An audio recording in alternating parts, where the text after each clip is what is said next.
Sige, iiwan mo ako. Huwag mo sabihin yan. Magpapatay talaga ako. Bitiwan mo! Bitiwan mo! Bitiwan mo! Tama na! Mama, ay. Tama na! Tama na! Magpapatay talaga ako. Papaalam siya sa akin, uwi daw siya ng probinsya, makikipaglibing dun sa mother ng ex-girlfriend niya. Nagselos ako. Bakit kailangan mo pang umuwi? Ano dahilan para umuwi ka pa? Eh yun nga pinsan mo nung namatay. Hindi ka umuwi, hindi ka nagpakita. Talagang umuwi siya ng probinsya. Tapos pag uwi na dito, Bakit kailangan pang mag-text na gano'n sa kapatid? Ayaw ba lang napapahiya kung masasaktan ako? Bakit umalis ka pa? Bakit pumunta ka pa doon? Wala kang pakialam. Okay, patay niya ka na. Mama, lahat ng pakiusap, lumulod ako, lahat, umiiyak ako. Iwan mo ako. Tapos na tayo, maghiwalay na tayo. Depresyon, kalungkutan, kawalan ng pag-asa. Hindi inakala ni Gina na ang kanyang pamilya ay haharap sa matinding pagsubok na ito. Natuluyan silang iiwan ng asawa. Talagang sabi ko, wala nang pag-asa. Kasi sa kanya umikot yung buhay ko na pag wala siya, wala na. Wala akong tunay na kaibigan na masabihan. Wala akong makausap. Bakit ganito? Sa akin pa nangyari to. Sa kabila ng nakapanlulumong sitwasyon, nakasilip ng liwanag si Gina nang makapanood ng The 700 Club Asia. Natouch ako. Parang story ko yun Tapos nung si Sir Peter nag-pray siya, huwag kang mawala ng pag-asa na nandyan lang si Lord. Isang matinding pagsubok lang yan. Kaya mo yan, malalampasan mo yan.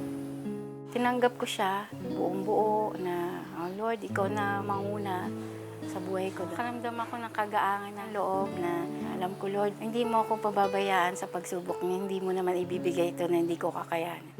Sa kalagitnaan ng pagsubok na ito, naging katuwang din ni Gina ang anak na si Crisel. Narinig ko si Mama laging every morning tatawag siya sa CBN Asia, sa prayer center. Hindi yan pumapali as in everyday talaga. Yun ang una niyang kausap, umaabot na 3 times a day nga tumatawag siya doon. Pero I guess it's just really the grace of God na na-realize ko na ito yung perfect opportunity para makilala niya si God to meeting ultimately kung sino ba yung Heavenly Father niya. At dahil nakakilala na sa Panginoon, batid ni Crisel na may magandang plano ang Diyos sa kabila ng hamong ito sa kanilang pamilya.